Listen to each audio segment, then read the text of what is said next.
And we are back live with Abfive. I'm your host, Abfive, the voice of the Bronx. We have a part two, kind of, sort of. Got my co-host with me. Pito is back. I know a lot of you loved his interview. He gave us a great interview. 32 years. Couldn't get no ice cream, but you know what I'm saying? Pito's back. Welcome back, my brother. Yeah, thank you. How you been? Everything good? Yeah, it's good. You know, life is good in general. Exactly. You know? I love that. The interview that we did, it was amazing.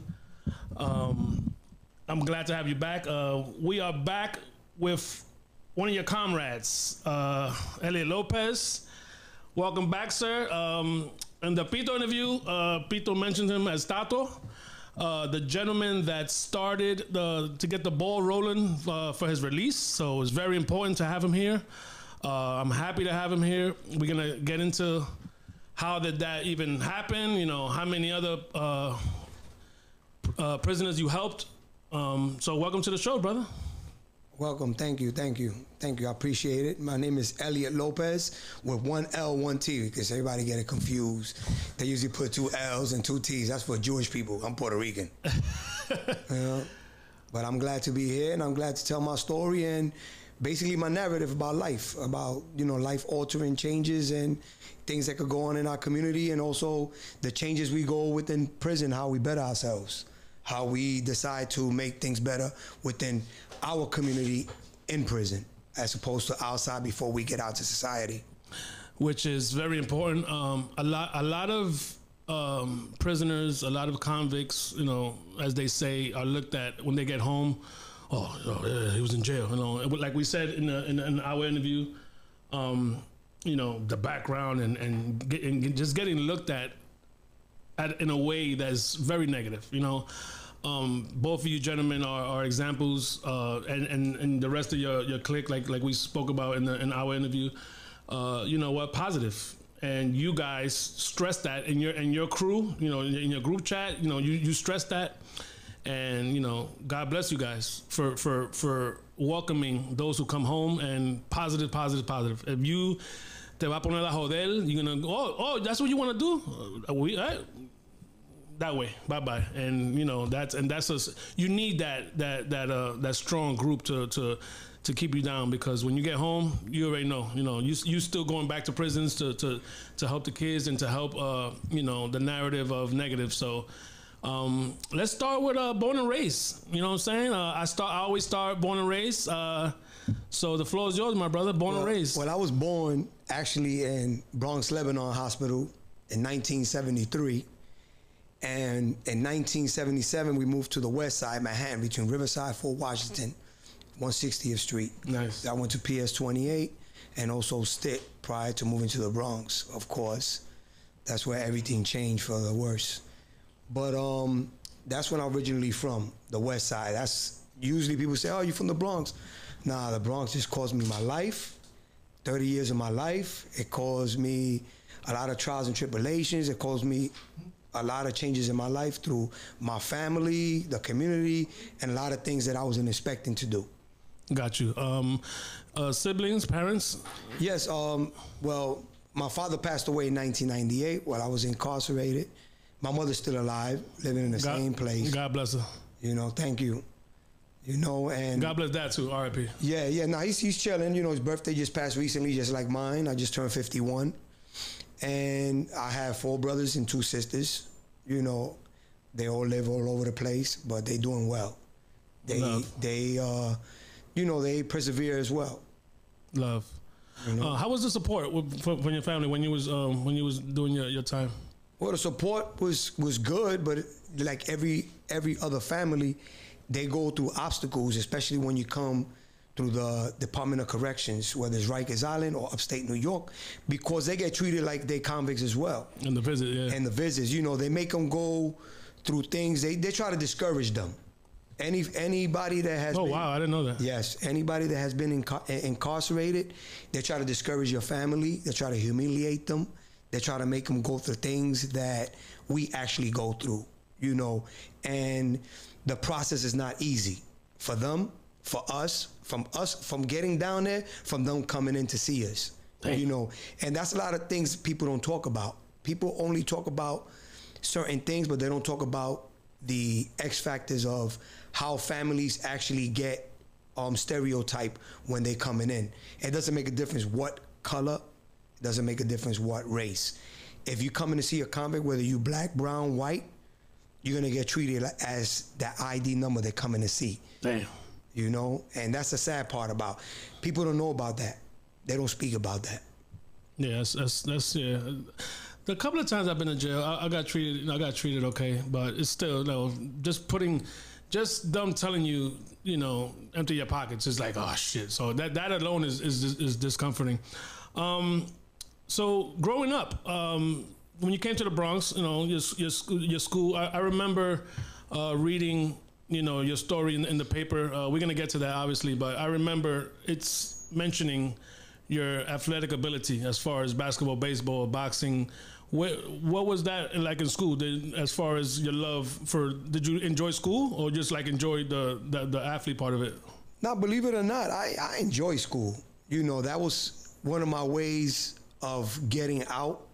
I didn't want to be in, I wanted to be out. You know, I was a father at a young age.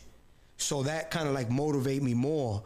I actually participated in every sport I could in high school.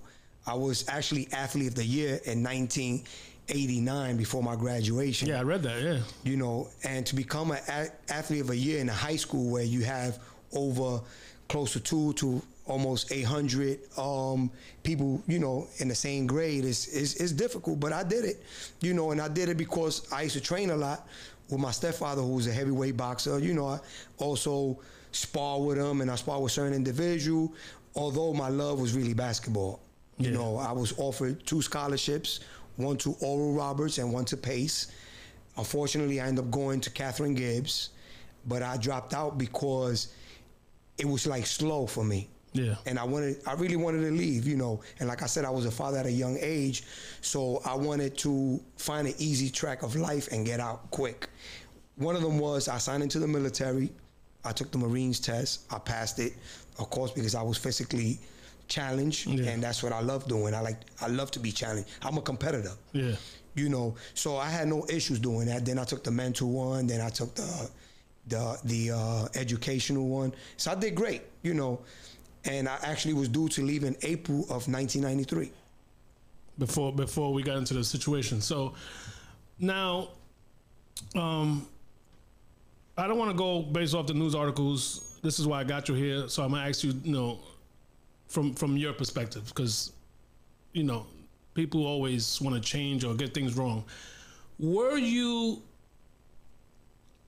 were a great in school, great athlete. Were you in the streets as far as, you know, drug dealing, stealing cars? Like, were you also in the streets? Were you doing both? Yeah, I was actually doing both. And this is where I mentioned earlier that I wanted a way out. So, you know, when you're talking about a way out of using intelligence as opposed to common sense, yes, you're really not thinking too much about it. You know, you basically having people choose you as a friend instead of you choosing them as a friend. And this is where everything just went wrong. You know, it wasn't like I didn't know what I was doing. I know what I was doing was wrong, but you figured, oh, I can make a quick dollar. Let me get out of here. Let me relocate. And that was my plan. My relocation was going to be to use the military to get out and accomplish what I wanted to accomplish, take some money with me, and start a new life outside of New York, wherever it took me. You know, I was due to go to Phoenix, Arizona. That's where they had the training base at the time. But, you know, me being 1 foot in, 1 foot out, trying to figure out how fast to get out or how slow to stay in, that's when everything just went haywire. The fact, but wait, because I remember me being in school, right? You got the street dudes and you got the school guys. If you're a street dude, you ain't going to school. And if you were a school guy, you're not in the street. So you was doing both. Yes. Okay, so you knew the tough guys, you knew the killers, you knew the guys in the street. So they obviously respected you and had love for you or whatever. But that's where you said it goes wrong, because now they chose you, like you said, and now you know this person. Obviously, we're talking about Ding Ding here. That relationship, what was that like for the people to understand? Well, the relationships really started because, excuse me, of me dealing what I was doing. I was a street dude, but I really wasn't. My thing was, here, this is yours, this is all I want. Instead of me making a lot, I made a little, but guess what? I wasn't hanging out in a corner. I wasn't going out to clubs. I wasn't wearing gold chains. Okay. That was not me. I didn't want to be in the spotlight. Okay. So I'd rather make less and get the hell out. And get the hell out. Give my money. Than to be showing off. Oh, I got this. Because I'm the guy. I'm not the guy. You had a million dudes that used to take $100 bill and get like $200 $1 bills and put the 100 on top of the one. Yeah, you didn't want to do that. I didn't want to do that. Quiet as kept, I used to put my money in my socks. Yeah. Because sometimes people didn't care who you was. They're going to rob you. They're going to stick you up. Yeah. No matter who it is. They ain't care about no name. Mm-hmm. They trying to get a name, So by me being in the streets, but not being in the streets, I was just in and out. I went to school and I maintained a good average in school. While I was in school, was an 87 point something average. And that deteriorated more when my son was born because I was working, school, and drug dealer. I was working in the Bronx terminal market, And then I had to go to basketball practice. I had to go basketball games. Full-time jobs in all three. And then sometimes I traveled to the Empire State Games in Albany to host tournaments where I was playing at. Yeah. And I was the only Puerto Rican on the team. Killing them. So, and everywhere I went, it was like, okay, but believe it or not, a lot of people didn't know what I was doing. That's the crazy part. Everybody started knowing who I was through a negative outcome when my situation happened with my case, because nobody knew that I was doing anything illegal. Until you got busted. Until I got busted. Okay. So the relationship with Ding Ding, was that your man? Was that you looked up to him? Was that? I was just a friend of his through business, but we wasn't really like close. Okay. I was more closer to Edgardo and Lou than I was to them. But they made it seem like that because of the times we was together. People often talk about things that go on in the neighborhood, not knowing what actually is going on. They just go on assumptions. Oh, that was cool, there was this, we wasn't cool to the extent that if I was to get married, he'll be my best man. Yeah. You see what I'm saying? So it wasn't like that. I had other people that I had more an affiliation and a connection with than I did with him. Did I respect him? Yeah.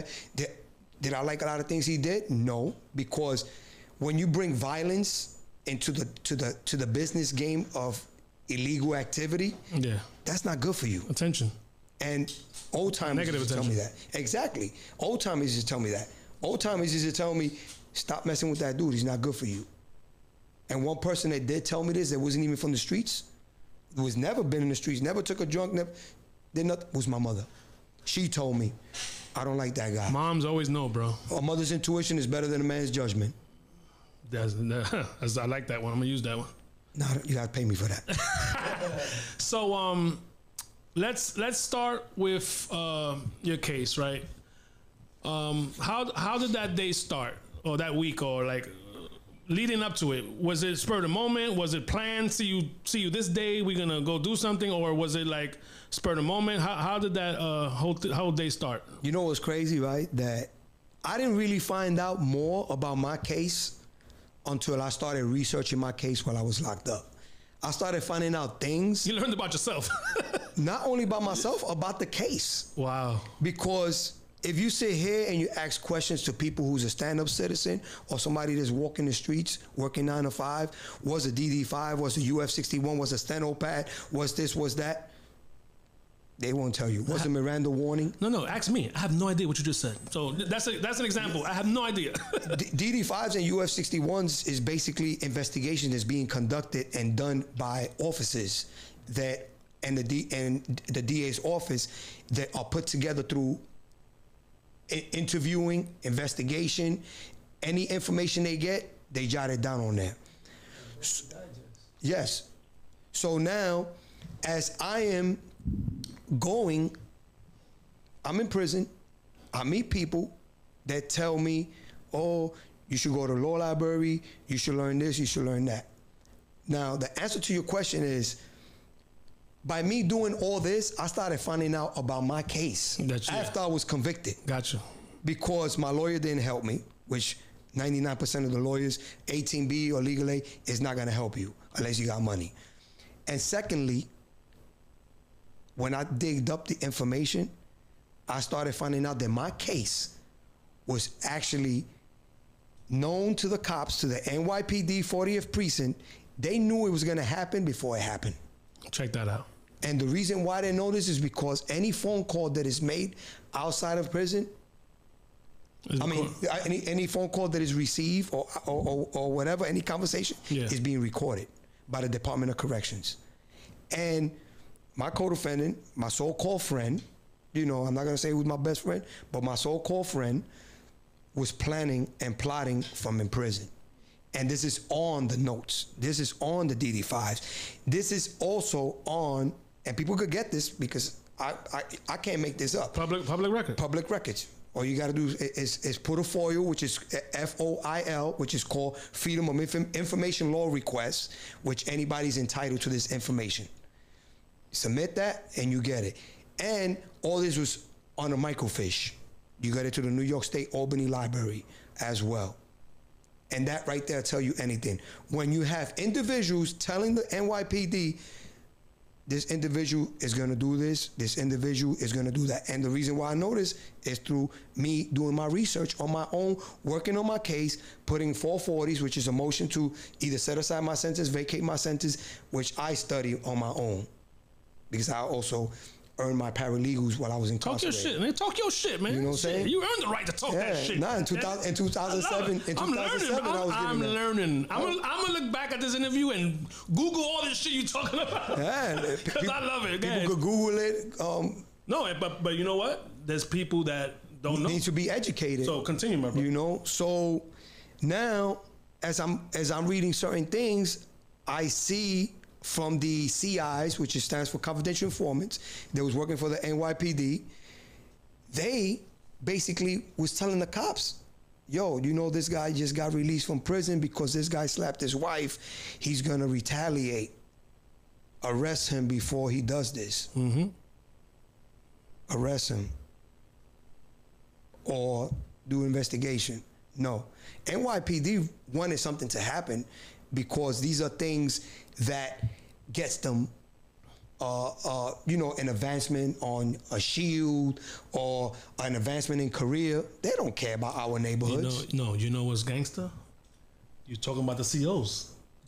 They want, they'll give you the knife or they'll turn their back on the crime because job security. Job security. So kill each other. Same thing goes on at Department of Corrections. Officers want this to go to the benevolent department and say, "Oh, these guys is out of control." But meanwhile, okay, some people smuggle guns and knives and razors in prison, but not the ones that's this big. This shit can get up your ass. How did it come in?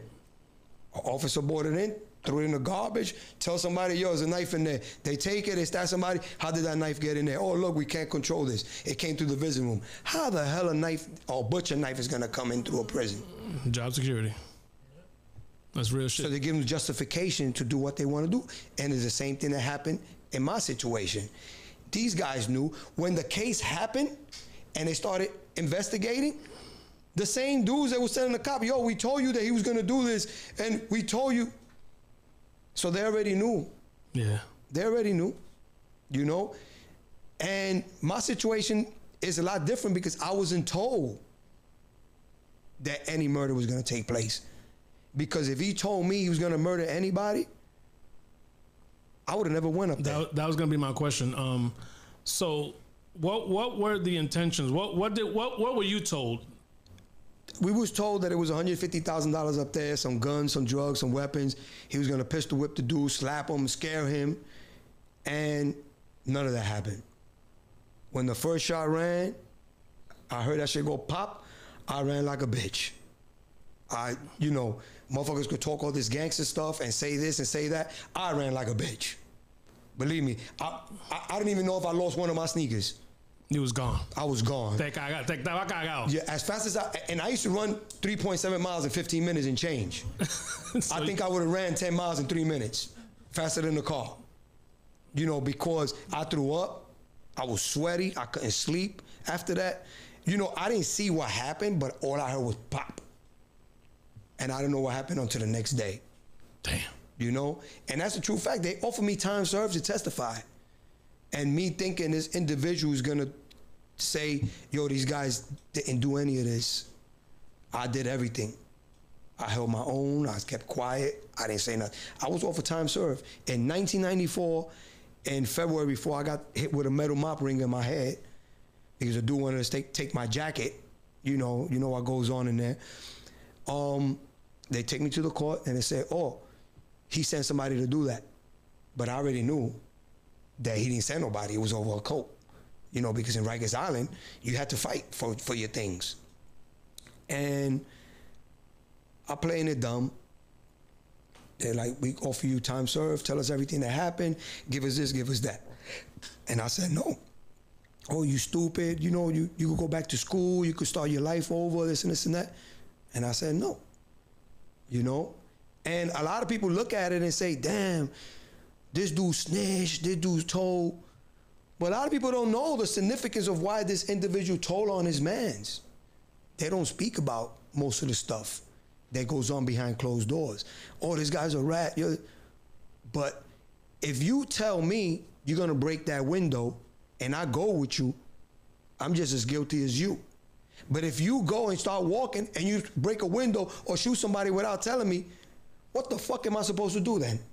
So should I tell on you, not tell on you?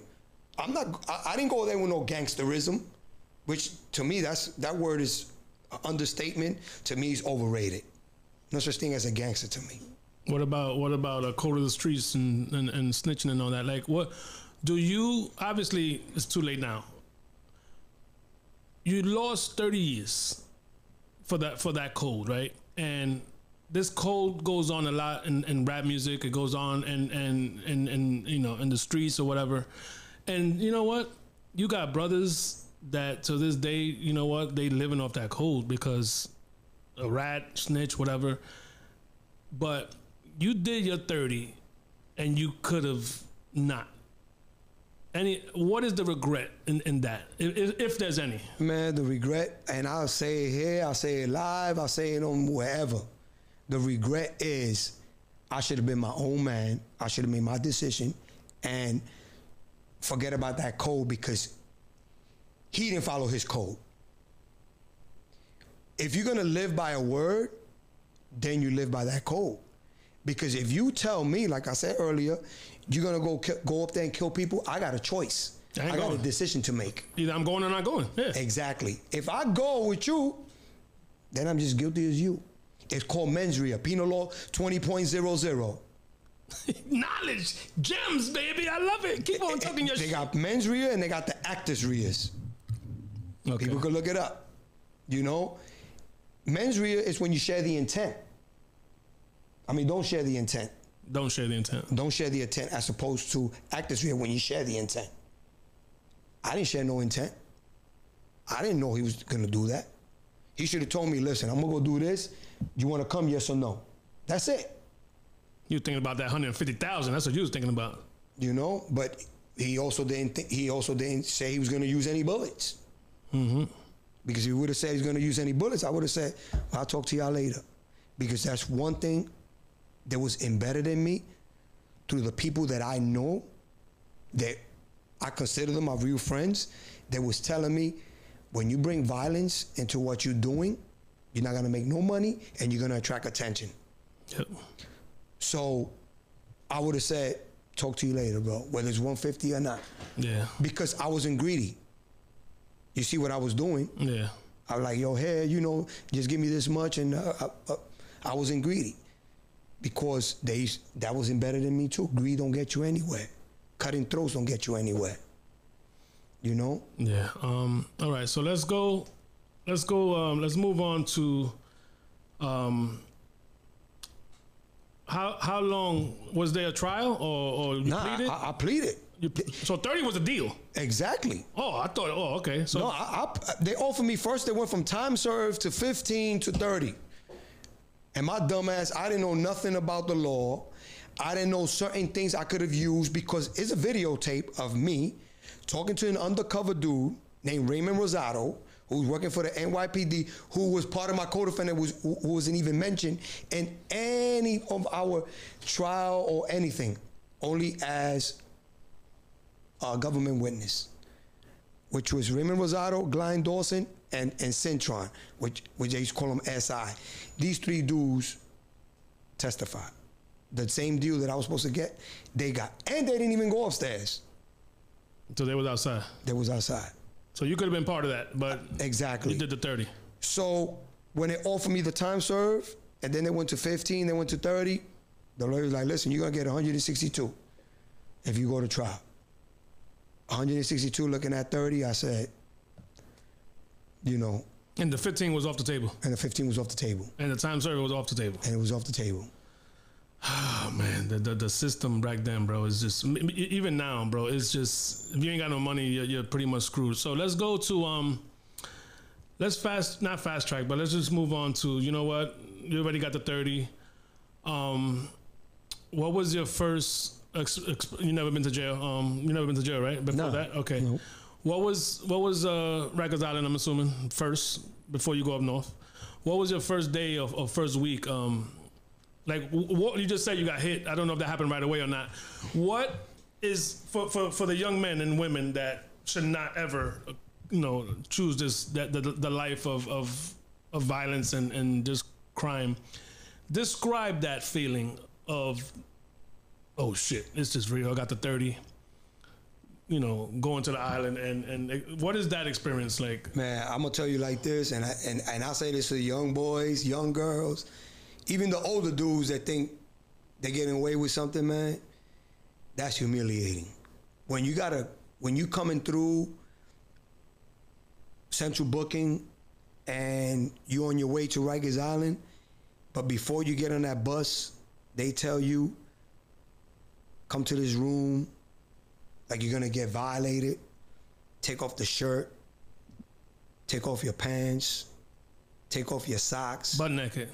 Butt ass naked, and then they tell you, turn around, squat, cough, and then after they tell you squat, cough, and hold your butt cheeks and your nut sacks up, they tell you put your hands in your mouth and go like this.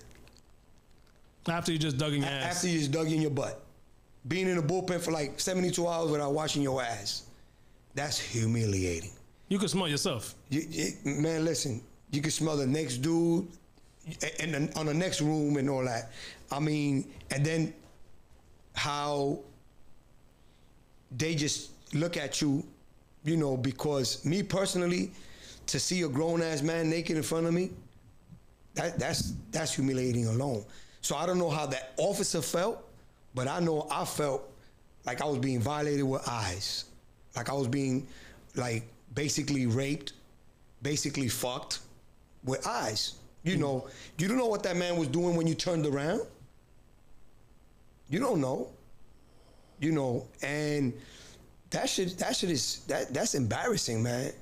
And just to make it clear, he hasn't got to jail yet. We're not even talking about jail yet. We're not talking about the fighting. We're not talking about the stabbing. We talking about you still safe. You just humiliated. Continue. Yeah. So now you go through that process, and now they're putting shackles on you. And when you think of the history of how people was brought here in shackles, slavery and everything, that's what it feels like. You visioning them going through it. Even our ancestors, what they went through, And then you're getting on a bus, and then you're being transported to Rikers Island. Still stinking, by the way. Still stinking. You ain't get a shower yet. And you're not going to get a shower maybe for another day. So after they take off the shackles where you get to in Rikers Island, whatever building you're going to, C-74 was my first stomping grounds. And C-74 was one of the worst buildings at the time, which was right across from C-95. Shit was popping off every time. The minute you walk through there, you got dudes looking at you down, left, right, sizing you up. I was 135 pounds. But although my dignity was being stripped of me, my heart was still there. You know, because I wasn't one that was in the streets looking for problems, but I also didn't run from them. You know, I had my share of knuckle battles and all this and all that. And I knew how to defend myself very well. So when I got there, you got dudes testing you. As soon as you walk through that door, now you're dealing with two kinds of monsters. Or three, you could say. The prisoners, the officers, and yourself. Wow, that's deep. You know, like, how will you do this? How am I going to do this? Yeah, I'm not going to sit here and say, I was crying when I got in my cell. I didn't have nothing. I couldn't speak to nobody. I couldn't write to nobody. I couldn't call to nobody. You're in the cell. Who the hell are you going to call when that cell closes? And I don't know what the hell to do. Sitting on that bed like, damn, I'm in here. You go like this, you touch the walls. You look like this, you see the toilet. You look over there, you see the bed. How much room can you have? So, you know, people look at this and they look at life and they look at the stuff they give up for granted when they're out there doing this dumb shit. Man, you better think twice, because this is no joke. Shit is no joke, bro.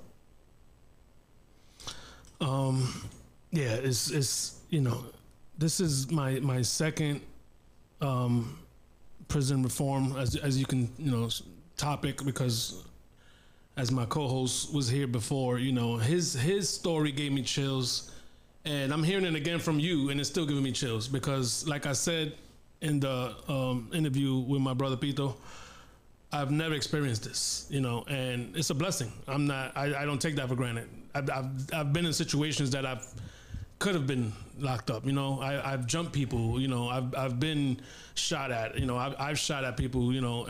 It's, you think that's the way of life at 18, 19, 20, 21, whatever. You know, you think you're defending your block, and you think that. So I could have easily been in your situation. You know what I'm saying? I've done a bunch of stupid shit that I probably would have, you know, got sent up north for. So blessings to just, I don't know. You know what some CEOs told me? What's up? The difference between you and me, you got caught and I didn't, or I haven't. And I took a test and then I'm here. So that's, you know, real shit. And to this day, me and Pito, we stay in contact with a CEO who did 29 years as a correction officer, though. We stay in contact with him. His brother was the mayor of the town. His daughter actually stood with his wife at one time. So not all correction officers is bad. I'm not saying that. No. Just like not all NYPD is bad. You know, you have some that take advantage of their jobs. You got some that appreciate what they have as opposed to what they don't have, you know, in general. But like you said, I could have easily been in a situation where you was at. And sometimes it's unintentionally. I met people like that in prison. And we actually spoke about this before that, on how some people was helped by me and others to straighten out their lives, or to even get out of prison when it was actually innocent. You know? No, it's real, bro. And this is why, you know, I'm glad you're here. I'm glad, you know, Pito did his episode. And because what you are explaining, you know, even with the ways that you helped, it's real, bro. And it's a blessing to have you here, and it's a blessing for people that you helped inside as well. Let's go to okay, so we were talking about, right, the C-74.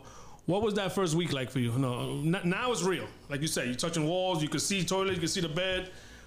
How does that first week, that first month go for you, as far as? That first month went so rough for me, and I'm gonna tell you, and I'm glad you asked that question, because now you got my co-defendants labeling me as a snitch. Yes, exactly. The fuck? Because what do NYPD do? Play trickery on you. They'll call you and be like, "Oh yeah, Lopez is gonna testify against you." You know that, right? This is after I pled guilty and all this crap, because the other two guys went to, yes. I got 30. How the fuck am I a snitch? So I had to deal with that other monster, which was myself, like I said. So I don't know how to get paperwork at this time. The only way I could defend myself is through these. You know, some people could listen and hear, but not everybody in Rikers Island is a jailhouse lawyer. Jailhouse lawyers become jailhouse lawyers when they're up north learning the law, unless you recidivize and you came in as your third bid and you down there and you could lead me the right way. But when you're in C-74, how many people from 16 to 18 in C-74 know about law? Yeah. All they know is about what Lou Dog is telling them, like, yo, my crime, he's over there, yo, he's a rat. And dudes run with it. Instead of, you know, because they're young. Yeah. And when you're young, you do dumb shit. Yeah. So I had to deal with that. So, you know, I had to play the war a little bit, and anybody who tried to come at me, I had to fuck them up. You know, like I was telling Pito earlier. The boxing helped. Yeah, the box and the athleticism, because now I got a lot of wind too. You know, a lot of these dudes, they smoke, they get high, they fucked up. So I got the advantage over them too, unless they was big and they hold me down and put me in a figure four or whatever. But other than that, that's about it, you know. But it was rough. It was rough. So you just had to spank a bunch of niggas. Yeah, so after a while, they started leaving it alone, but then it became the jumping now. Latin King started to come in, the Nieta started coming in, then the Blood started coming in. So now it's like my co-defendant became Blood, the other one is acting like he's Latin King. You know, all this shit is coming through now. So when I say I had it rough or rougher, if I can make up that word, then a lot of people, I had it rough. But it didn't diminish who I was or who I've become now. It just made me stronger. So you're telling me that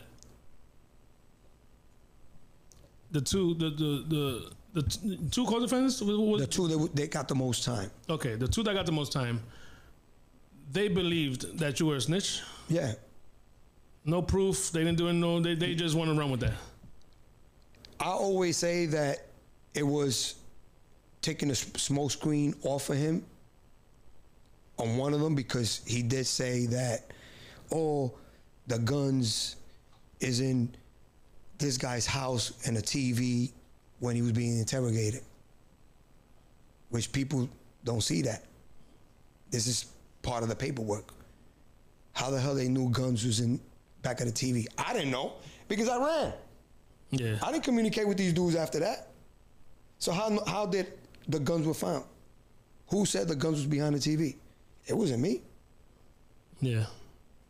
How did they find the other guns? It wasn't me. I didn't know, because I didn't make no contact with these dudes after that. So they were just running with the bullshit and making your life difficult for no fucking reason. And to throw a little smoke screen of the errors and mistakes they made during their interrogation. Ah, gotcha. You know? Because when the actual person, which is Ding Ding, was said, oh, your wife got killed, that's when he said, oh, yeah, I killed everybody. Well, put your hand on the cross. I'm not making this up. This is in DD5s. This is on the video. They got me on the video talking to Raymond Rosado saying, bro, I didn't know none of this was going to happen. Why didn't they turn that over to my lawyer? Yeah. I'm confessing to you, I didn't know any of this was going to happen. Yeah. It's called a NAGRA device, which is used by the feds as a pen register, but it's called a NAGRA recording device. This guy's good, bro. Where this guy's good. All this information is being recorded by me talking to you and me not knowing, whether it's audio or video from a certain distance. And none of this was disclosed to me or allegedly my lawyer. Okay, so you know, you're doing your thing, you know, you gotta defend yourself, you know. At what point do you leave, how long, a year or two before you leave Rikers Island? Or I did 37 months in Rikers Island. Okay, so that's what, 2.5 or whatever. When you where you go up north? I went up north. My first facility was Auburn. Auburn. Does it get better? Because it started getting a little better only because I started surrounding myself with assholes like this guy here, and some others that were supposed to be here today as well. Yeah. That was older than myself, 2, 3 years older. That, well, Choco, which was one of the oldest out of the crew, he was there as well. And he took me under his wing. He asked me about my case, of course, because when you get to a certain facility, that's when they start asking you about paperwork, who you are, So now you're not dealing with stupid ass young kids that are just reacting off of what they heard. Now you got grown men, paperwork, whatever. Exactly. And they've been there longer. Yeah. Okay, so that leads me to you guys' relationship. He just mentioned you were already there. You went up 87. 89. No, by the time you get up north, it's 89, right? Man, his number was 89B 2645. This guy's good. I know. So you get in 94, 95 8039, but the other one was 93012417. This guy's good. Okay, so I'm asking both of you this question. How do you judge character like that? You just said you get up north. Choco, Pito, whoever, your other people put you under their wing. Besides the paperwork, obviously, if you're a snitch, we'll talk about that after I ask my question. No snitching, no nothing. Everything's up to par. You're a good guy, allegedly, whatever. But I'll ask you, Pito, because you saw him come in. Yeah. How does an OG that's been there 4 or 5 years up north already determine character? Besides the race, because you did say the Spanish, that means something. Yeah. For the old timers, back then it was strictly about whether you was ratting. And the reason why, because in there, a lot of shit goes on in there that transpires in the street. Ain't nothing changed because of the location. We in there, but we still selling drugs. We still gambling. We still doing all the hustles that we was doing out here. Even stick-ups. Even robberies. Even robberies. Yeah. It's just at a different level and in a different situation. So the main thing with them at that time was, the ratting. Because, yeah, I'm incarcerated, but if I'm still doing illegal shit and you're a rat, I don't want you nowhere near me. Yeah. Because you're gonna rat. You do it once, you're gonna do it twice. 100%. So that was the main thing. So that's why upstate, and like he said, the difference between upstate is in Rikers Island, everybody's young. They don't do their homework. They don't do their investigation. Let's say me and him get into a fight and he whooped my ass. Oh, he's no good. He's a rat. Why? Because he whooped my ass. Oh, so there's everybody will run with that. Without investigating or checking out if there's any validity to what he's saying. So upstate, you can't lie, pretty much. You can't lie on somebody's name. Because in upstate, his case is going to pop up. Gotcha. He's going to tell me what he's in jail for, how much time he got, how much time he went to court, where he was going to court at. It tells you all that. So I can verify what's being said. Ah. You know what I'm saying? And up there, we did our homework for about everything, because 2 things up there that we did not condone: rats and rapos. Rapos and child molesters, we did them dirty. You can say, we all criminals, and we don't got a code. We had our code, and we did them dirty. So era diferente. And don't forget also, which is now is a little change now because of status of how you perceive people through LGBTQ, but we also didn't condone people messing with what, as they say back then, was homos. Okay, you couldn't bring that because that was part of that as well. Okay. You fuck with facts, just keep it over there, Yeah. Pero, going back to what I'm saying, right? So entonces, that was what was different. So the old timers, they will investigate everybody, like especially we're Spanish here, and the Spanish dude come in. Before he comes, he could sit here. We gotta find out that he's straight, that he's legit. Yeah. You can't be in our circumference if you're not, because if we can't trust you, we don't want you nowhere near us. You understand what I'm saying? So with him, I know they vetted him already. at the time he came through, I was still fresh. I was in about 6 years. I was an asshole. I ain't like nobody. I ain't like myself. Gotcha. I didn't like I didn't like my own shadow because I said, coño, my shadow en la oscuridad me deja solo. Yeah. Which is, if it's a cloudy day, my shadow will abandon me. Yeah. I ain't like nobody. He was an asshole. You know, Choquito from around, he era a charlatan. I don't know how you say the charlatan in English. He like a jokester. Same thing, charlatan. A jokester. So Jokester. He was always joking, always laughing, in a happy mood. I was a miserable motherfucker. Yeah. So I used to be like, yo, get the fuck out of here. Get the fuck out of here. You know what I'm saying? Pain in the ass. Pain in the ass. Get the fuck out of here. He used to seguía. I'd be like, yo, I'm going to fuck you up, but get the fuck out of here. But he kept on to the point, after a while, it's like a bad fungus in your knee. The shit just grew on a motherfucker, you know? And I wound up starting to actually like this. Man, I like this stupid motherfucker, you know what I'm saying? and I like it. And like I said in my interview, in the long run, you know, it was like, I say, yo, everything transpires in life for a reason. Yeah. And in the long run, his persistence to like win my friendship, in the long run, it had a purpose because I'm home because of him. Because Can you, a lot of people, when they give credit, right? Yeah. They kind of just throw it out there. Yeah.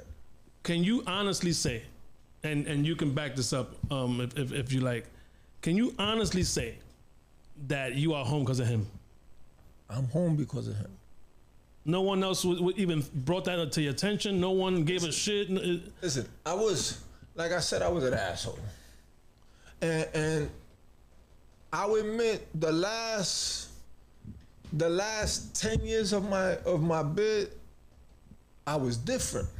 I was looking at things differently. I started going to a lot of programs. I even started teaching. Mm-hmm. Started to care. I started, well, in a sense, yeah. Yeah, he started to care. You know, and I started teaching classes to other people. You know, so I said, okay, you know, I did a lot of reading. I read.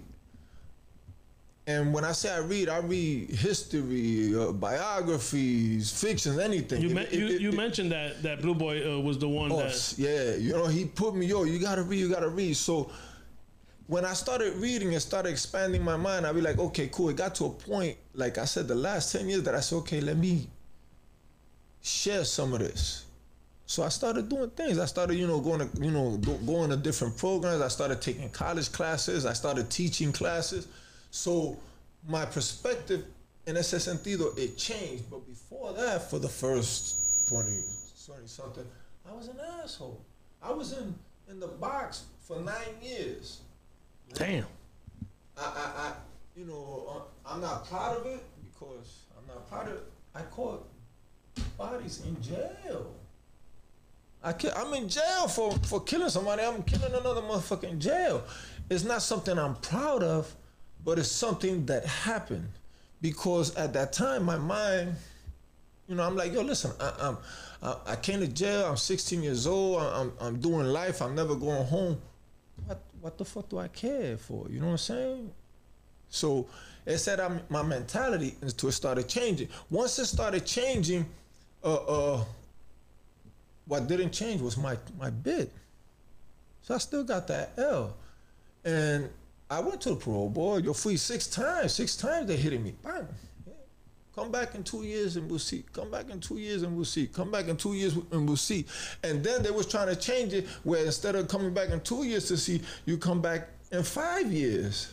And that's only to get considered.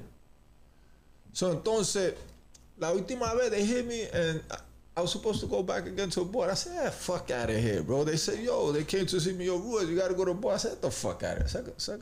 Suck a deep. I ain't going to see them people. Some people go fuck themselves. That was my attitude because in my mind, even though my outlook was changing and I was trying to do better, I was trying to educate myself, I was trying to share some knowledge, a part of my mind still says, yo, this is my life. I'm going to be here forever. I'm gonna die here. And I can't tell you how many dudes that was there with us were dying. You know, jihad, I lost more people in there than I have out here. You know what I'm saying? So in my mind, I'm saying, I'm gonna die here. So, you know, I'm not gonna waste my time going to these people for they can harass me, verbally abuse me, and then tell me come back in 2 years or come back in 5 years. Get out of here. But entonces, him and this old timer David, they said, David Garcia. yeah, they said, they put something together for me about my age. That's when there was a big issue coming out about that law that passed. It was in another state. Brain development and all that. Yeah. From the age of 16 to 25, your brain doesn't start developing, and you shouldn't be charged as an adult or get treated as an adult. Yeah. It started in Connecticut, and then it walked their way down to New York. Yeah. So when that happened, they put together something, and I'll never forget it because he came and he says, "Yo, appeal." First he told me to appeal. I said, "No. Let's keep it real. Let's break it down. Let's break it down." All right, go ahead. When he got the paper, he's like, "Man, fuck that shit. I ain't doing this." I said, "Yo, tú eres tremendo maricón." Just like that, because I'm one of the few people to talk to him like that. Yeah. That was able to talk to him like that since day one. You know, like they used to call him Pistol, and I was like, "Ya te llamo pistola. I don't give a fuck about that. You ain't got no gun right now." You know what I'm saying? So and one day, since he was taller than me, I got on a stool and I said, "We can fight right now. Let's go." You know, me messing with him, being sarcastic with him. But anyway, when this time came, because when he got to the facility I was in, I got him enrolled in a lot of programs that could better himself, do his projection, being able to speak in public and being able to speak to people, you know, with some kind of decency as opposed to street talk. So he got into a lot of these programs, Exodus, PAC, which stands for Prisoners for Calculation Transition through Yale, and C2C, which is Challenge to Change. And I also trying to get him in RTA, which is real big right now. We speak about that later, which is rehabilitation through the arts. So when I got him in all these programs and all the volunteer programs, I told him, I said, "Bro, you can't give up." And excuse my language, but I said, "Start acting like a bitch. Let's get this ready. I'm gonna speak to David. We're gonna do our digging and do this and do that." He didn't want to do nothing. I said, "Let me get that shit." Let me ask you, when did that come to your attention that this thing even exists to get him home? Well, like I said, I got my paralegals, and I was also involved a lot in the law library, doing research on my own for my case. And in the process of me doing that, I learned about other people's cases. And you, just to throw a number out there, how many, besides him, how many other individuals did you help as far as time, as far as coming home? Sure, I helped dudes get out of isolation, box, Perico, which a lot of people know, Hector Rivera. I helped a kid named Terry McCullough go home, a full reversal. He promised me a boat, a house, and everything. I ain't see a penny, but not that I care about that. Edward Gary, I helped him get home, which he had the same dude who did the investigation on JJ, which is John Adrian Velasquez, who just, not recently, but he was in the movie Sing Sing for RTA as well, and met with the president, by the way. You know, John Adrian Velasquez. But Edward Gary was a good friend of mine, and like Pito, he also wanted to give up. He became addicted to heroin in prison. And one day, I grabbed him by the neck, and I said, "Motherfucker, you gotta start working on your case. You innocent. Fuck you doing?" But anyway, I helped him get home, and unfortunately, after 6 months, due to the habit he caught in prison, he OD'd. Damn. When he got out. He didn't even get to see his 20-something million he was supposed to get, which is sad, you know, because he also had lost his brother while he was in prison. I also helped certain individuals get modifications through 440.20, you know, helping them with their legal thing. I also botched some. I'm not gonna sit here and say I did all good. I also messed up some. Oh, okay. That's real shit. You even say that. That's real. You know, one of them was Alexis. I forgot his last name, but they call him Chi-Chi. You know, I messed up his thing. But I kind of messed up, but I also went to the box at the time, you know, which stands for Special Housing Unit, which is isolation, where Pito did 9 years. But I also messed up like anybody else. You know, you cannot do everything right, and you cannot help everybody go home. You will help some, you will win some, you will lose some. That's just the way life is. And that's when you came across what you could use to get him home. Yeah, exactly. You know, so there are things that parole can do or can't do in reference to a person's age and also a person's rehabilitation. Because what they look at is what you have done in the middle of your time as opposed to the beginning. Because everybody at the beginning fucks up because you are tested. You are battle tested of your manhood and your character and many other things when you first come through that system within the first to 10 years, depending on how much time you're doing.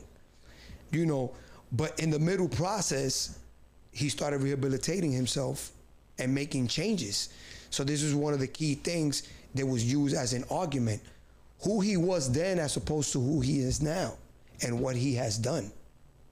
Don't look at the beginning, because at 16, your brain is not fully developed. 25, it starts changing. There's people still 30 years old acting like kids.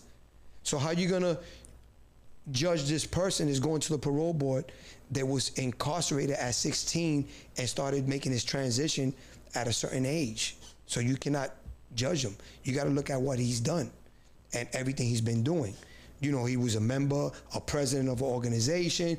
All this was instituted into that packet. Yeah.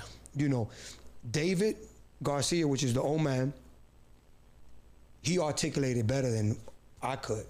And he took the initiative to do that. And we were successful in doing that. No, that's a blessing, bro. So back to your point that you are home because of him, and that's, you know, I'm pretty sure he knows that. When for a second, even when they finished, this is how much I was so convinced I was gonna that was my life. You about end there, right? Yeah. They finished the paperwork. He fought with me to put it in. He even had the paperwork in an envelope with the stamps and everything. Says, "Legal, you asshole. You gotta do is put it in the fucking mail." Yeah, he had to send a certified mail return receipt. You know? And I didn't want to do that. He says, "Look, I even put the stamp. You don't gotta pay for it. Put it in." You mentioned that in your interview. Yeah, and just to get him off my back, you sent it. I sent it. You know? It's a blessing, bro. And then when he gets the response back, he gives me this sad puppy face like, "Yo, man. Yo, they denied me. I already knew this bitch was lying." Straight up. The package was too good. I already knew he was lying. And then when he went to the board, that he came back and he tried to say, "Yo, they told me about my mother, how my mother raised me, that she wasn't good, she was incompetent," and all this. They told me that, though. Huh? They did tell me that, though. Yeah, no, but he's telling me all this, and I was like, "They let you go." But they were doing that to gauge my reaction. Yes. Oh. You know? Yeah, no, it's a you are a blessing, bro. And let's talk about after he's home. How long are you still inside? He went home in 2018, July 5th, I believe, which almost his anniversary's. I'm good with numbers. Yeah, I can tell. You do it. Sometimes I gotta remind him stuff. You know, it was 5 years later. Okay, and he mentioned that your parole to his house. Yes. Did you? Why was that? You didn't have another address, or? Yeah, I had other address, but I felt that I call it PPT, which stands for people, places, and things. Okay. I wasn't trying to go back to the same place. I wasn't trying to see the same people, and I wasn't trying to be around the same thing. Which was the Bronx? Which was the Bronx. Okay. Which was the boroughs in general. The boroughs in general, okay. So I figured me being out there, it's like you starting over, like you're being reborn. Whose idea was that? Did he tell you? Well, he always used to tell me like, "Yo, vente pa acá, que si esto, pa, come over here, do this, do that," you know, and I had to do it to make. Not that I wasn't gonna make better decisions, because at my age and what I've been through, if I don't make better decisions, I'm a dumb motherfucker. Seriously, you know. It was just best to start over.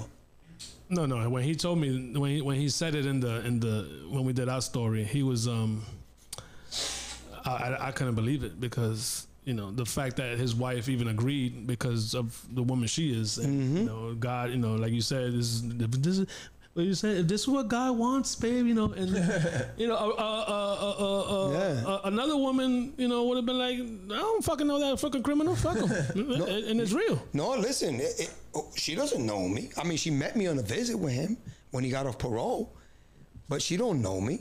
She doesn't know, just like his cousin Tanya. She doesn't know me, but this lady left me with her kids and broke out for like 5 hours with 3 kids, 8, 10, and 13. So it just showed the character through who you are. And not only that, when you are a walking resume of good things, and I call it a pandemic of goodness, doors is open for you, bro. It's nothing wrong by being good and being straight up. So this opened the door for a lot of things in reference to who he paint me to be. Like, yo, this guy, you know, he's good. And he used to always, everybody when they met me was like, oh, you're so, they treated me like I was their family. Even the dogs. No, that's a blessing, bro. And you know, when the way he, you know, the way, and I spoke to you, you came out and hit the ground running. You know what I'm saying? You still doing your thing. Man, listen. Give us. He mentioned it in his in our story, but what? I just want to do a timeline. So parole, you know, first night in his house, you know, you get your space, whatever. What happens, and I don't even know if it's a Monday morning, but Monday morning, you know, after the parole and you got to agree to numbers or whatever, you got to visits, whatever, what inside of you said, okay, I'm outside now? Do you still have the same mindset of helping? Yeah, definitely. That's and funny because that's part of my job right now. What I do is help people get into recovery, help people kick dope, any substance abuse, alcohol abuse, get into anger management. You know, I work for a company called CCA, which stands for Center for Community Alternative. I'm a peer specialist. I do outreach, and I'm a community engagement specialist. And I just got my certification to the state of New York for peer specialist as well, which I should be getting certified soon. You know, but I always like to help people. Even when I was doing negative things in the streets, I helped the community. I never like abuso. I never like bullies. I can't stand bullies or abusers, you know, whether it's a kid or whether it's a woman, plain and simple. But my main thing is I was educating myself to do the work I'm doing now and more. And I hit the ground running. My first job was UPS store, paid cheap, but it was a job. I had to learn technology. It was like being reborn again. Like I was a caveman, you know. And when I started working there, dudes used to treat me like I was a dumb motherfucker. I didn't know nothing. I didn't know emails or nothing like that. The dudes, I hear the dude talking about, yo, what the fuck this dude's doing working here? He doesn't know shit. But I explained to him later on, yo, this is where I was for 30 years. He was like, for real? I was like, yeah. Yo, my bad, man. I thought you was just a stupid old man. You are. And I could have told him, I'll whoop your ass. And he was like 21 years old. But, you know, I took it and I explained to him, because sometimes people need to explain. The same way when I got a credit card, I didn't know where to put it in. Swipe it, tap it, I don't know nothing. The girl's looking at me and I'm like, man, that's that weed I've been smoking. I don't know where to put this at. I don't get high, but I had to use that as an excuse. Yeah. What else could I have said? I just came out of prison. Can you tell me where to put this at? She might call the cops on me saying I was trying to rob her or something. Yeah. You know, because of the stigma we face, you know, with everything that goes on when we get out into society. Then my next job was Easy Pass. Customer service. 2 screens. Know how to share, get your credit card. I scored the lowest out of 40 people. But within 3 weeks, I was doing the best. You picked it up, huh? Picked it up quick, you know, because I have to force myself to learn everything. I can't have everybody walk me across the street. You know, I'm the type that I put myself in a position, I want to get myself out of the position. Yeah, Pito helped me get my ID, my license. You know, I drove, not him. You know, but you know, I got my license, and I actually used his car, which he was gonna give me the car, but he got a good deal and got the F-150, which I'm not hating. You know, but that's the bottom line. Like, you know, you have to force yourself to learn all these things, and you can't use excuses for anything. A lot of people come out here and use, oh, it's hard out here. Bro, I got an eBay store. I got a store in Poshmark. I sell stuff on there. You know, and plus my job. And nothing is hard if you make it hard for yourself. There's gonna be struggles for everything. But you look at undocumented people coming here, they're elevating themselves. You don't think they have it hard? They can't hardly speak English. And we using excuses for minute things where we speak English. We have opportunities with a green card or passport or whatever. You know, so when I got out, that was my mentality. And all the classes and everything that I learned, I used my networks. I did little side jobs, bounce houses. I did community work for the NYPD, which is community affairs, with Tanya Duhaney and Officer Bryant and Virginia Perry, who's one of the police chiefs for the community affairs. I threw myself at them. I do this for free, just for I could build my resume. Sometimes you have to give some to get some. Whether it's through money or whether it's for free. Mm-hmm. And you know what they did? They all chipped in. Here's $500 for just me speaking for like an hour or 200. They didn't have to dig in their pocket. I would no, take it for your gas, for this. I know you know. You know, so those kind of things helped me out a lot. And then I put some money. I was sending money to him because I used to sell food while I was in prison, and I used to help people with divorces and all that because I also do divorces. I know how to do this, do that. And we gotta talk later, brother. All right. I do uncontested only because it's the easiest. So, you know, DRL 170.2 and all that. That's the easiest one. I like this guy. So I sent all my stimulus money, I sent it to him so he could put it in stocks for me. And to this day, almost 2 years I've been out, I ain't touch it yet. Beautiful thing. My credit score was 0. It's at 698. Less than 2 years. You know? And the reason why I'm saying this and sharing this with people is people got to stop using excuses for their downfalls. I'm not the only one. There's other people out there. Look at him. He's done it. He worked for Department of Transportation, was working for Coca-Cola, was working for this. He even worked for a church company and they fired him because of his background. Church people. Yep. The fact that you guys are looked that way, you know, it sucks, but you gotta understand, people are scared, you know, and they should judge the man or the woman, you know, based on, you know, their character and not, oh shit, jail, you know what I'm saying? So it does suck, but the fact that, you know, you are a blessing, bro, because you help people, you know, and he returned. I don't know if he returned the favor or if he, you know, if you looked at it that way, like favor for a favor, or just no, I didn't know just your brotherhood. There's no legal term which is quid pro quo.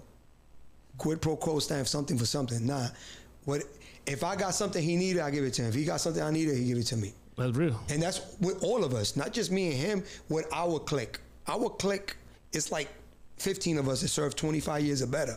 To this day, we stay in contact with each other.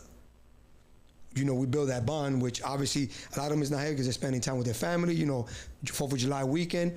But we always call each other. Before I came here, they sent me a text, yo, good luck. We're going to support you, regardless. We here, we in spirit, but we may not be there personally, but we all support each other. We throw our little pool party. We throw our little barbecue. We all spend time with each other. If one of my friend's truck broke down, Pito went and drove all the way over there, through his job, got his truck working, took the guy over there, got him the part for the truck, got it, boom. Those kind of things.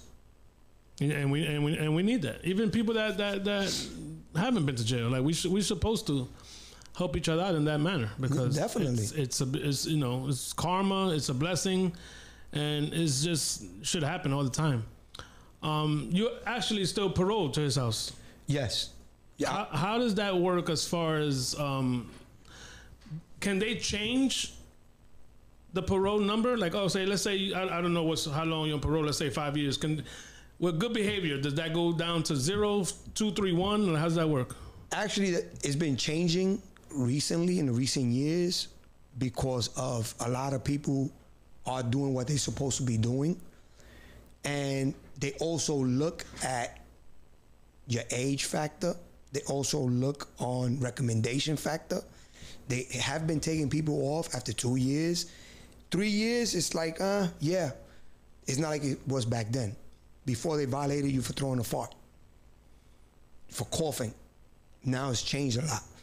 So now that you mention that, within the next month or two, I'm putting my paperwork in to the governor's office and basically giving her a breakdown of day one of my situation with my case, who I was then, who I become now, and what I'm gonna do in the future. You know, because there's a lot of things they need to know as well. You know, and I always say this, Department of Corrections doesn't correct nothing. They're more of Department of Corruption and Confusion in relation to how they conduct themselves and rehabilitating people through the system. They're not trying to help you. They're not trying to help you. They want people to keep coming back because they want them to have jobs. Job security, baby. That's it. You know, so a lot of the things that I accomplished and he accomplished, and we did it on ourselves. It wasn't like it was mandated. It wasn't like, you know, oh, you got to do this in order to get this perk or this benefit. No. And the reason why I was released on a special consideration was because in 2016, I was up for clemency, which clemency, if people don't know, that's something that's basically reviewed by the governor's office. They release you, and you are not in a position of parole or anything like that. They just basically said, here, you earned this. But unfortunately, Cuomo started chasing skirts and forgot, and my paperwork was landing on top of each other. I got a letter from William Fitzpatrick saying, oh, I'm sorry, but due to the fact that you've seen the board in a year, I cannot review your clemency. But this is how they cover themselves. I went to the board early, and they released me. Aha. There it goes. You know? They released me. The way we had Sean here, Sean the Barber, a couple of shows ago, and you know, he mentioned that he was released from parole, you know, good behavior, you know, his lady helped, his wife helped. So in some situations, obviously, you get released early. If good behavior. Yeah, definitely. It's a beautiful thing. What do you got, as far as your job's concerned? You're a public speaker. The job is public speaker, or the public speaking is just your little side? That's my side job, like side hustle. I get a separate check whenever I do that, whether it's for TPW, Transformation in Prison Work, or P2P, from People to Prison Works, which is located in Washington, D.C. I do mentoring through Zoom and tutoring with people that's coming out. I do that as well. And my job is basically me helping the community, engaging in people in harm reduction, giving them test strips for fentanyl, Selazine, for they could test their drugs, for they won't kill themselves. Walking with Narcan in my book bag, with my gloves, in case if somebody, you know, in the areas it was either Brownsville, Livonia, places in Brooklyn. You know, that's basically that's my job. But I also go to Albany as an advocate for CC8 as well, and changing certain policies, certain sentencing structures and stuff to that nature. What we was me and Pito were talking about you when we was getting this set up. What was it like to go back to Rikers Island but man. as your job. And what he told me, but I want to hear from you. What was it? Joy? Was it nerves? Was it fear? Like compared to how we started off the show. Yeah. Back against the wall, got to whip some ass. You know what I'm saying? To coming back as a grown man and as a positive, in a positive way. What was that like? Man, I knew I was leaving. That's the first thing. I knew I was getting in there, and I know I was coming out the same day. And that alone was a joy. And not only that, I was getting paid for it too. Look at that. Not 16 cents an hour or $2.37 a week where I used to make and bust my ass for a job out here where you can make 25, 30. But I knew I was coming out, and I knew I was getting paid for that day. It felt good to also talk to people that's being released and showing them that I'm that walking symbol of you can rehabilitate yourself, that you can make yourself better, to not only come in there and speak to them, to show them as well. Let them know, like, bro, it's not hard out here. So your assignment was, okay, this group of people, 20, 30, whatever it was, is going home in 2 weeks, for example. I don't know what it was. You were talking to them. Yeah, we was talking to them about everything. Did you get that when you came home? No. So you were coming from a place of, okay, I want to let these people know you're going to work somewhere and you're not going to know what the fuck you're doing. And there's a 21-year-old motherfucker's going to fucking treat you like a piece of shit. Exactly. So get ready. Yeah, I basically although these people was doing city time, the ones that I spoke to, very rare, some of them was going up north, I still give them the message that although you're going to face discrimination, because, a lot of people face discrimination because they race, color, gender, and now you're facing it because of your past, of your conviction. But don't let that deteriorate your way of thinking. You can change people's way of thinking by who you are. Even if you have to say, listen, I'll work for you for a week. Just buy me lunch. Buy me breakfast, lunch, and dinner, and pay my way home, which is less than a check. Just if I could show you. You become that resume. I did it. I did it for a company, a shredding company, and I went to the dude, and I was working, Pito will tell you, I was working 127 hours in 2 weeks, making only $17 an hour, and not getting paid overtime. But I threw myself at him. And then when I told him that I was going to get taking the mental health awareness certificate, that I was going for a class, he said, no, I don't need you here. And I say, I'm only gonna be missing Monday and Friday. I work Tuesday, Wednesday, Thursday, Saturday, Sunday, and I put in those 127 hours in those 2 weeks. He said, nah, I need you here. I said, well, give me $10 an hour. He said, okay, you come Tuesday. I never went back. Because now he's abusing me. He's treating me like an undocumented person because he had 10 people working there. He was paying them $10 an hour, and these people was working 130 hours in 2 weeks, maybe even more. Yeah, that's crazy. So this goes on behind the scenes as well. But I still was educating myself. I was online taking courses, doing this, doing that. No, you are, and can we call you an ambassador, bro? Because no, you're doing. Not saying that you could have probably done this without the 30 years, but I'm pretty sure it made you way stronger. Oh no, definitely. And the way you dropping the knowledge, the way you helping people, coming from a place of someone that knows, and the best way to teach is the best way to learn is from someone that is a master at their craft. Not saying jail's a craft, but you got some fucking knowledge as far as helping out a 16-year-old. That was in his case. He didn't have no one to fucking guide him. You know what I'm saying? I don't know if you are in those type of situations that someone about to do, is that even a thing? Someone about to do 25 years that could even have a line to you or the people, because how do you prepare someone for 25 years? I'm pretty sure it must fucking be horrible. Nah, it is. I mean, I'm part of an organization which the movie just came out called Sing Sing. which is RTA, Rehabilitation Through the Arts, where we actually, I was part of the steering committee, where 5 of us actually will accept you into the program according to your behavior in the prison. So if you came and you enrolled in that program, we did a background check, just like a job, a personality check, just like a job, and your case.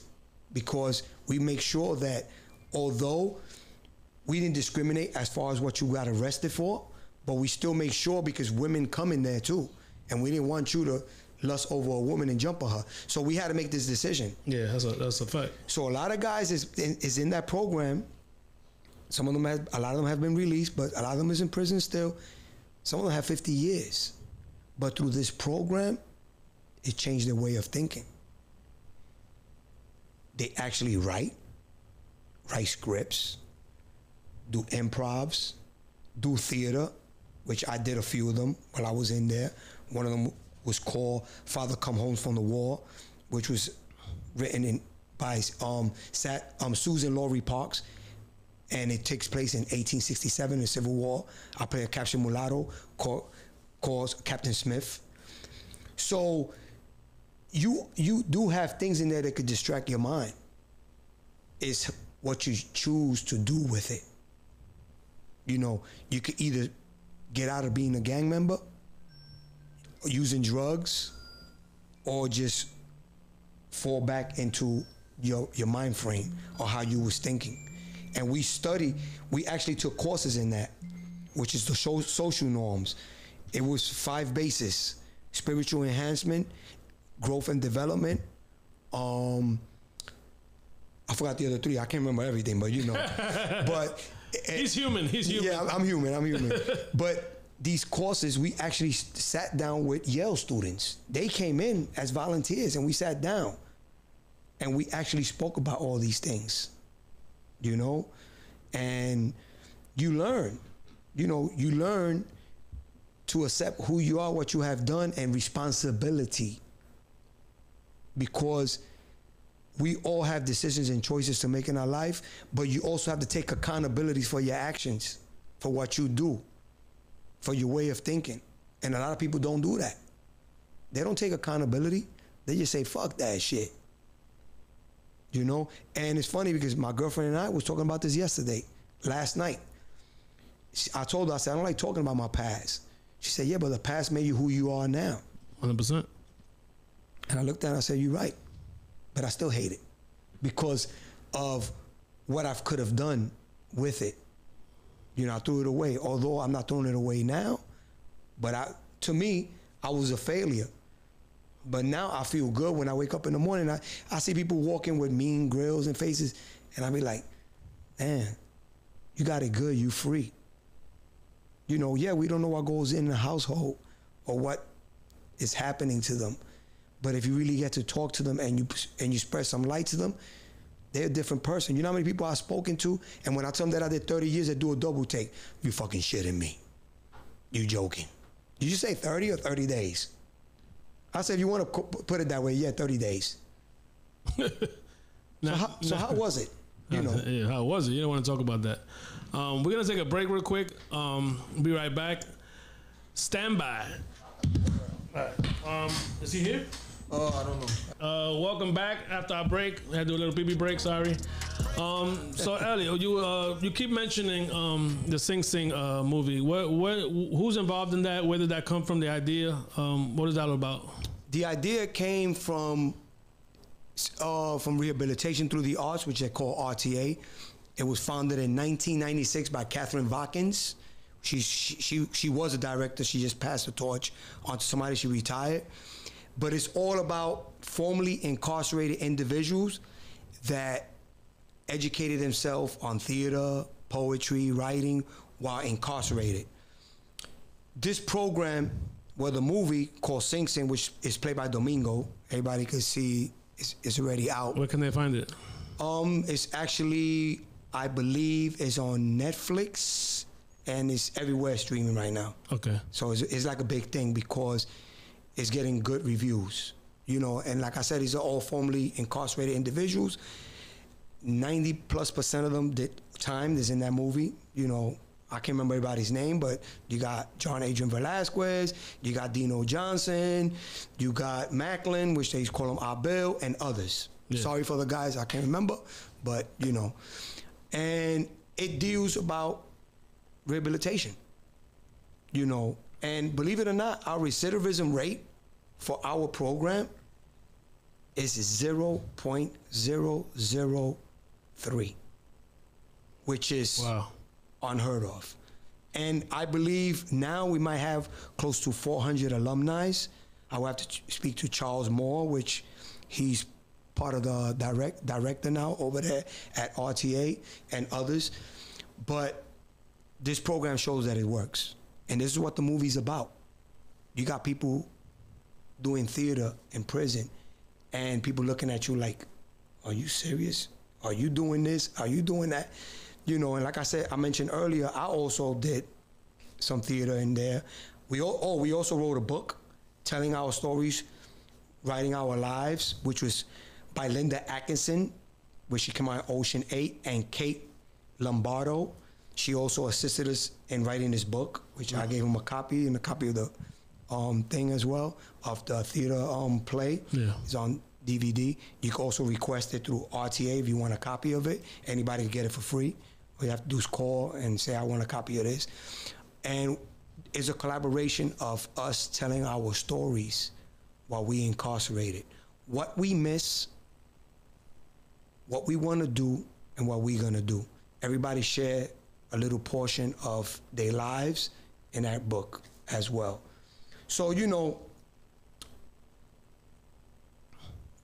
like I said, like I mentioned earlier, Department of Correction had nothing to do with that. We did it, us, and we still doing it, and we will continue to do it. No, congratulations. I'm proud of you, brothers, man. You know, the next, you know, I already told Pito, the next gathering you have, I don't care how far you live, bro, I'm there. You know, hour, 2 hours, I'm going to Long Island, baby. I need, you know, if I'm gonna invite you guys to my platform and I'm gonna listen to y'all stories, you know what? I want to be there. I want to meet, you know, the other brothers, you know, because I need to put names to faces.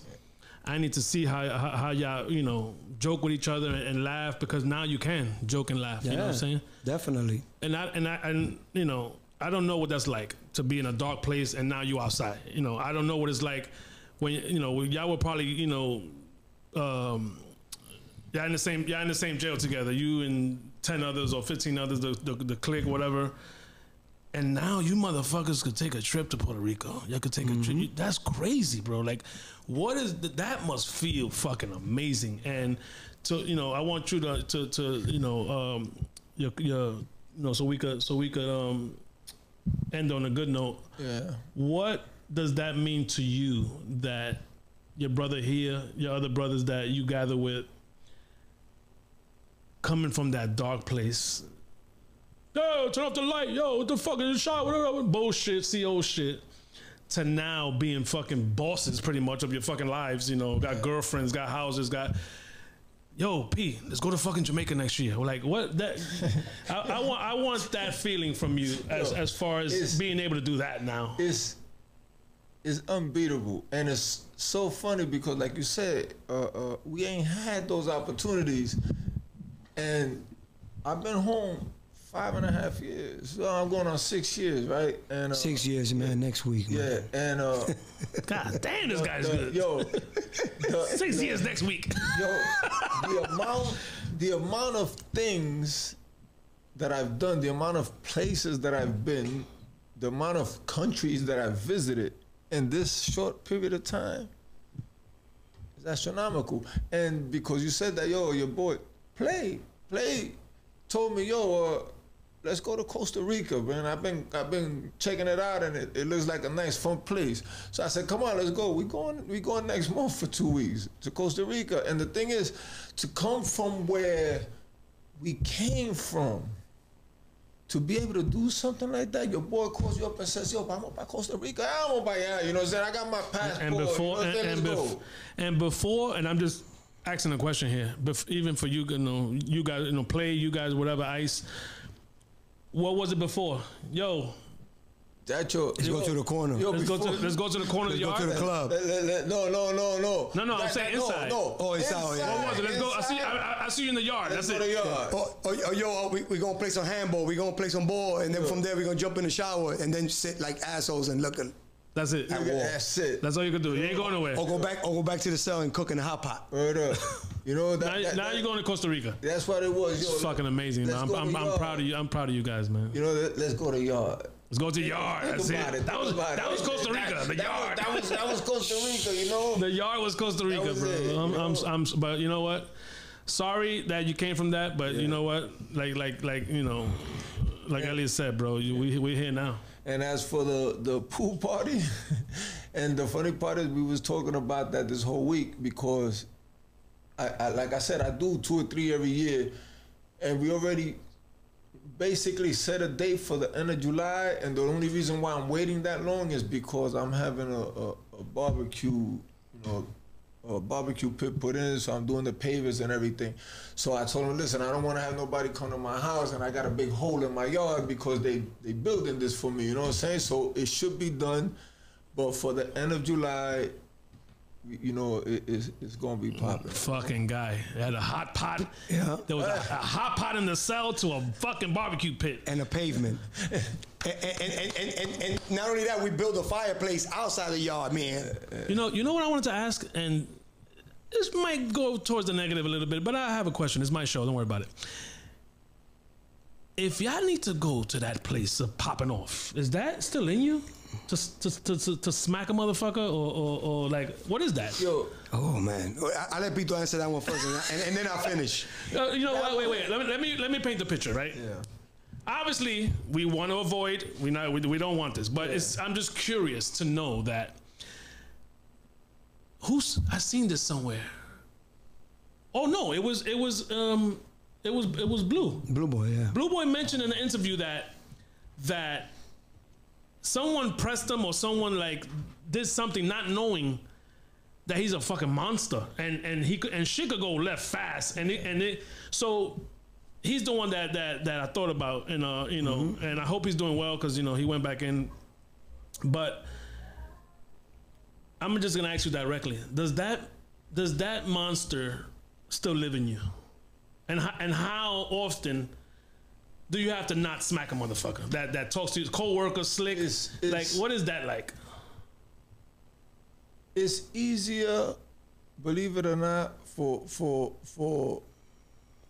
Tato, for Play, for Mikey. It's easier for them, and unfortunately, I fight with that monster a lot. I'm getting a better reign on him. I'm getting a better control over him, but I fight with that monster a lot. You know what I'm saying? And lo que me está ayudando es because now, since I'm growing mentally, I get to see things from another perspective, and I be like, yo, espérate. That's stupid. It's not worth it. It's not worth it. But I still have that little demon on the other side. They be like, fuck that, So I fight with it a lot. I just have more control over it than I did before, And that's all that I can hope for. That every day I gain a little more control, because by getting a little more control daily, at the end of the year, I got 365 days more control. And it can only go up from there, So I struggle with it, but the struggle to me is worth it. You know what I'm saying? Because I love every day of my life. Every day of my life, and I reflect daily about where I was, where I used to be, the things that I went through, the situations, the negativity that I've done. So I know I'm in a better place, and I appreciate that more. I appreciate my life more. I appreciate the things I'm able to do now more as I'm getting older, you know what I'm saying? So yeah, I'm still fighting with it, but the fight is getting less. You understand what I mean? I think, and we mentioned this before, and you mentioned this just when we was talking. The fact that you said I want to go to Long Island, that helps. Because going back to Cyprus is not going to help. Hunts Point is not going to help. White Plains and whatever, you know, the Bronx is not going to help the monster. Yeah. Even the 5 boroughs. If you put the 5 boroughs in general. So being in Long Island for you. Yeah. Well, you got to go to work. That's the problem. Yeah. In the 5 boroughs, correct? No, I work in Long Island. I was working in the 5 boroughs. Believe it or not, I made more money. The Coca-Cola was 5 boroughs? I made more money. I decided to take less money and I took a state job. But I took the state job because it's in Long Island. It's close where I'm at, you know, and I don't have to travel and I don't have to deal with the hassle of the city, the people of the city and everything. I love the city. I love New York. I love the Bronx. Pero I'm wise enough to know what's a poison for me. Oh, 100%. Because it happens. Okay. Getting skipped at a gas station. Getting road rage. Yeah. You know, that's why I'm not a road rager. I'm not an angry person. I'm cool with everybody. I show love. I know how to avoid shit. Some things you can't avoid, you know. Yeah. So I pray, you know, and I'm saying this to you, man to man, you know, on the show, both of you. I pray that you never caught in a situation that you have to, you know, fucking just wild out on somebody, you know, defend. You know, obviously you got to defend your family. You got to defend your family, but you know, I hope and pray that, you know, day by day, you know, you could control that monster because, you know, you don't know who you're dealing with, bro. Yeah. You know, and the reason why I brought up Blue Boy was because that's what he said in his interview. Like some young ass punk was talking to him crazy, and he was like, "Bro, you don't know who you're dealing with right now. You know, you don't know who you you don't know who you're dealing with." Is a statement that, bro, I got 10, 5, 2, 3, 4 bodies, whatever it is, and I'm not scared to go back, or I am scared to go back. That is fucking scary that you guys have to fucking deal with that shit, bro. And, you know, fuck you, pussy, like, pussy, you don't know who I am. Yeah, but you know what I mean? Sometimes when you tell an individual that, they might want to challenge you more. You know, because... So not knowing is that's actually the blessing. You know, not knowing nothing and just laughing it off, because I've been in that situation when I was on the bus. A dude, yo, get the fuck out my way, papa. So all I did was move my pivot foot. And I did just like that. What the fuck is your problem? What's so funny? And I did it just like that. 2 stops later, he got off. But by you telling somebody you don't know who you're dealing with, maybe he wants to know who he's dealing with. Mm-hmm. Because now you're putting him on point to say, oh, if you are tough, maybe I could take you out and get a recognition. Maybe my name will be that name or whoever it is. And sometimes people do know who they're dealing with, and they just want to test the waters by knowing who it is. Because... And that sucks. And that sucks. That's why it's not good to be in the spotlight at times. And it's good not to tell people who you are. Whether you... Now, if you got bodyguards, that's their job to push you away. That person away. But if you don't have them, you don't tell a person you don't know who you're dealing with, because now you're going to be like, man, fuck it. I don't give a fuck who you are. Yeah. A good example is that. It's like Blue Boy. I love Blue Boy. That's my brother. I love him to death. But he has that type of reputation where a lot of, especially a lot of young bangers out there now, they would love to get at him, not because they have beef with him or nothing like that. I cut Blue Boy. Just to say something like that, not knowing that it will be something that will have to follow them for the rest of their life, because if Blue Boy catch him, he's gonna kill him. Yeah, you know. But they don't think that far ahead in their life, because they're young, dumb, and full of cum. You know what I'm saying? They don't think that far ahead of their life. They just thinking, what? Imagine the reputation I can get from him. You see what I'm saying? Yeah. So that's in that sense is a bad thing, you know. That's my brother. I love him, but okay, I worry about him because of that. No, 100%. You know. But gentlemen, once again, Pito, thanks for coming back. Bringing Eliot with you, Eliot, bro. You know, my expectations, bro. You blew them out the water. You know. Thank you for the knowledge that you're giving the people. You know, watching this back. You know, everything that he said, all the gems that he gave you, look it up. You know, you can help out someone that's in jail. You can help out your dad, your mom, your brother, your whoever, because, you know, he can't help everybody. You know, he got his own thing going on. But you know what? With the gems that he gave, you could look it up. You know, forget about Low Library. You outside, you know, and you can help out a family member that needs help. You know, so close out the show, my brother. Floor is yours. Well, thank you for having me, and you know, I'm glad to be here, and I'm glad to be a voice of the people that need it. They need to hear certain things. They need to know certain things.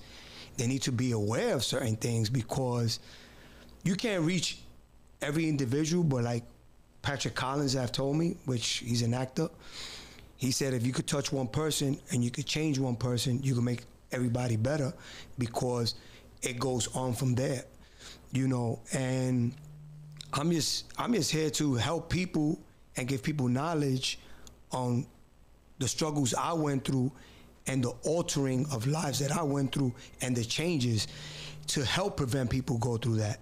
You know, I'm in the process of basically maybe one day starting my own organization, which is PPW, Proving People Wrong, you know, and looking for that support, because this is what I want to do. This is, you know, I'm not a person of religion. I don't walk around, but I do believe in a higher power. I'm more spiritual than anything. And God probably put me in a position that I am now to help others and to assist others in changing their way of thinking and looking at things differently in a positive way, you know. And that's what I'm here for, and I appreciate you having me, and looking forward to other events. Yes, and sir. Myself, you know, if anybody can find me, I work for CCA, and they can look me up on ejlopezcommunityalternatives.org and send me messages in reference to what they trying to do and who I can help. It's a beautiful thing, my brother. Thank you for being here. Appreciate you. Pito, thank you again. All right. And listen, before we leave, right? Dímelo. Where can I get this fly ass hat? Oh yeah, I gotta give a shout out to these are my brothers. This is a collab between Nice Astro hat. Buds. No, for sure. This is between a collab between Astro Buds and Super High Rock. Those are my brothers. It's a nice hat. Actually, if you look at episode 3, I believe, I interviewed my boy Frank. That this is his collaboration, and Johnny, which is Super High Rock. Today's his birthday, actually. Happy birthday, my brother! All right, happy birthday. This hat is available on Astro Buds on what you call it, IG. All the information's there. I'll be tagging the hat. I'll be tagging the website. I mean the IG. So everybody, go get yourself a collaboration Astro Buds Super High Rock hat. It's very nice. Let me describe it, by the way. This is my neighborhood, West Farms Collection. This is the Astro Bud. This is the other logo for the Super High Rock. And that's what the S is for. Super High Rock, baby. The pins are nice. This shit is amazing. And what's the 20? Your age or? The 20 just comes with the hat. No, okay. But we like the 20. All right. So thank you guys for being here. Pool party, let me know, baby. Yeah, definitely. Give a shout out to everybody. You know? So yeah, give your shout out. Give a shout out to everybody. You know, my girlfriend Jessica has been real supportive, because you need support. Yes, sir. You need help, and when I mean help, I mean mentally, physically, emotionally, from a woman's standpoint, because we all need a good woman in our lives, and I'm blessed to have one. So you got Jessica? Yes. And we got Wendy. Yeah. Wendy. Yeah. And she puts up with a lot. Oh yeah, I can attest to that. You know, and shout out to my niece who just graduated as well, Amaya.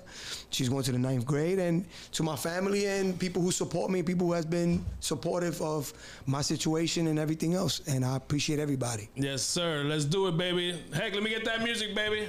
Get the music. Yo, we killed that, baby. Woo! I wish I would have had some Pito. Praise God, made it from the bottom, but my city with me.